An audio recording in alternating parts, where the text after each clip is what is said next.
I'm Sky Cubacub, the creator of Rebirth Garments, a clothing line for queers with disabilities of all sizes and ages. This is Radical Fit, an 8-month fashion-based program series that embraces craft, making, and DIY while providing a safe space routines to discuss gender equity and to dream and create through personal expressions of style. The initiative is funded through Project Next Generation, an education technology initiative of the Illinois Secretary of State and State Librarian Jesse White. If you happen to be lucky and live in Chicago, you could go to one of the many Chicago Public Library branches and get one of these little take and make kits. And it will come with everything you need to make your own hand-sewn mask. There's going to be a pattern that's similar to this. I'll also have that provided online for people who might not live here. You will have a big piece of fabric that is like an off-white color, and this is called muslin with an N at the end, not an M. Then you'll have a very wispy piece of fabric that tears easily, so be careful. This is called fusible interfacing. On one side it is soft, and one side it is kind of textured and rough. The rougher side is the side that glues to fabric or fuses to it. You'll also get some other fun things. Additional things that would be nice to have is a ruler, an iron, and something to iron on. So if you don't have an ironing board, you could just use an old towel. Usually we use those big iron rates, but they're expensive. So you can always just use a phone. Or like a stack of quarters, or you could use the edges of textbooks. You'll also need a pencil. There are other tutorials that can go very nicely with this mask pattern, and the reason why we gave you this just off-white fabric called muslin is that you can dye this to be any color you want. You can do tie-dye, you can paint on it, you can use markers on it, or fabric markers, Sharpies, things like that. Or you can embroider with it and show some fun things. So you can always use a pencil and draw whatever kind of design that you want to have embroidered on it, and embroider it with you'll use an embroidery hoop in these. And but that's for another tutorial.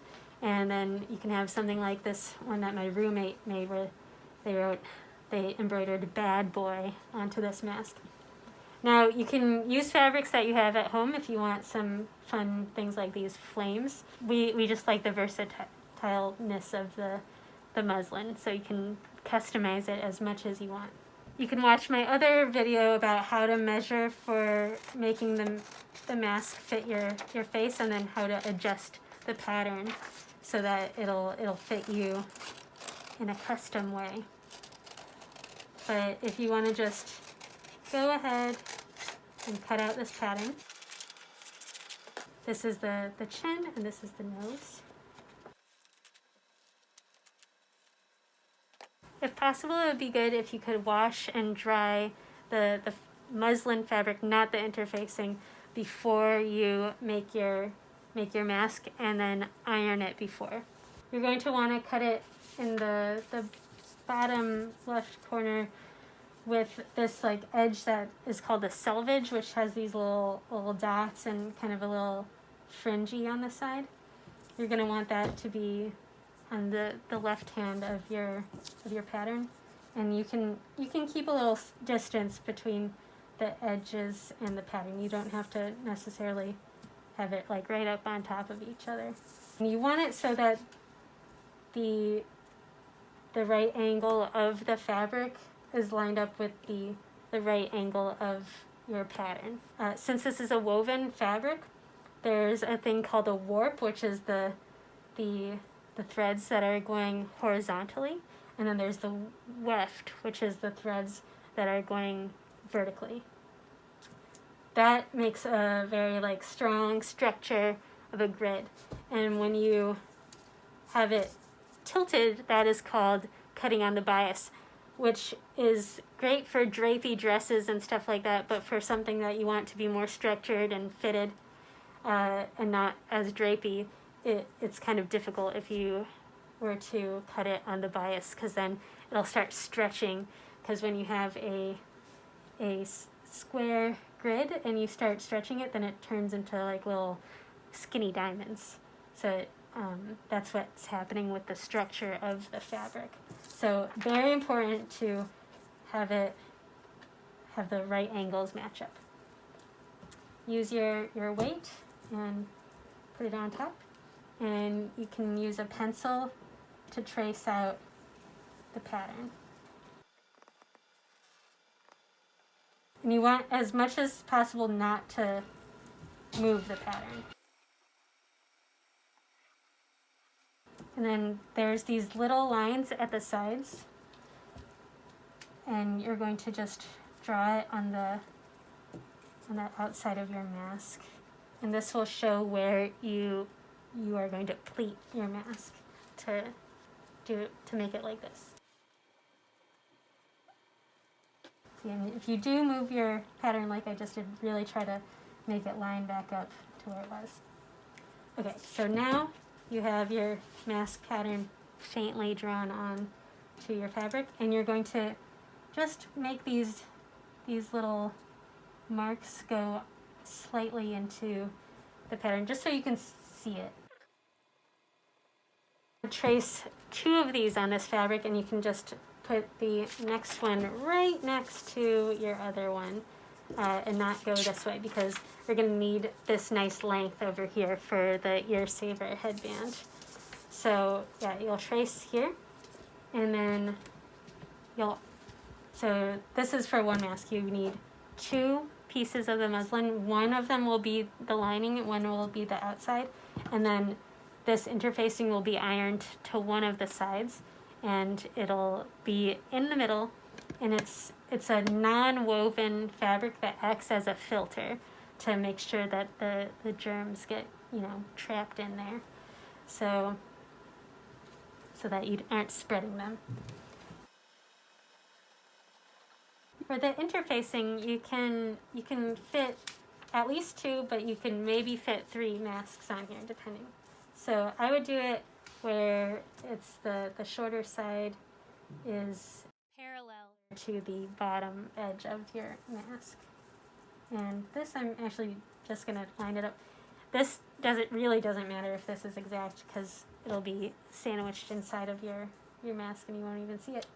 For the interfacing, you're going to want a pen, probably a good ballpoint pen, and trace the pattern, because the pencil will just get caught up and have a terrible time. So, and you don't have to put the little notches. A lot of times it's easier to just cut this little mountain rather than trying to do the pizza part at the same time, and then go back in and cut this dart, this little pizza slice dart.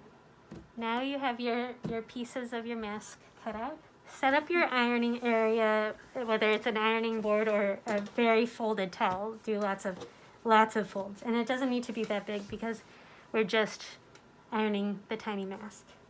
And you're going to take the interfacing and have the rough side facing up and the smooth side facing down. You'll have it there. And just take one of your muslin pieces and just line it up as best you can here.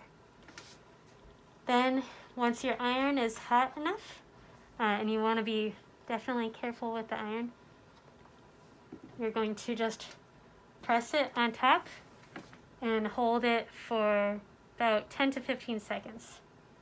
So instead of running it over the fabric like typical ironing, you're just pressing it on. Be always very aware and make sure you don't burn anything or yourself. But if you do burn yourself, use honey on the burn. That'll help. And run cool water, not cold and not hot. So now I have kind of done that. I would wait a second before touching it because the fabric itself can be kind of hot. And you can do a little test to see if the interfacing has stuck. So don't pull it apart, but just like kind of see if it is attached or not. And this is attached enough. You just don't want them to be like flapping around. You have one piece of muslin with the interfacing on it and one that doesn't. And if you are going to be embroidering your piece, you should embroider it before you cut it out. Otherwise, it'll start to really fray on the sides, and you don't want to embroider it when it's already together, because then it's like breaking through the layers or something. And then you'll just feel like a bunch of threads inside of your mouth, and that'll drive you, like, it'll really make you itchy. So what we're going to do is fold each of these in half, and on the side that doesn't have the interfacing, it doesn't really matter which side you fold it. On the side with the interfacing, you're going to fold it so that the muslin is touching itself and the interfacing is facing out. If you need a guide, you can use the pencil or pen and draw where your stitching should be. Draw from the points, you're going to draw a 1/2 inch dot below and above each point. And then you're going to draw a 1/2 inch here and here. This is a little bit curved, but that's okay. And then you're going to connect those points. And this will all be on the inside, so it doesn't matter if there's marks on it. So you can even use the pen. Try to keep your little pins inside of the box provided, so that, and not scatter them about. Take a pin and you're going to pin perpendicular to your lines that you drew, just in the center of each line. You'll have your pieces like this, and this is just to keep it together. And the reason why most people when they're starting think that whatever line you are trying to sew with, they think that the pins need to go in that line, but actually you want it to be the other way, so that you're not stabbing your finger with the pin the whole time. Take the tinier needle that's in the test tube, which is the sewing needle rather than the embroidery needle. I would make your thread like from one arm length to the other shoulder, the opposite shoulder.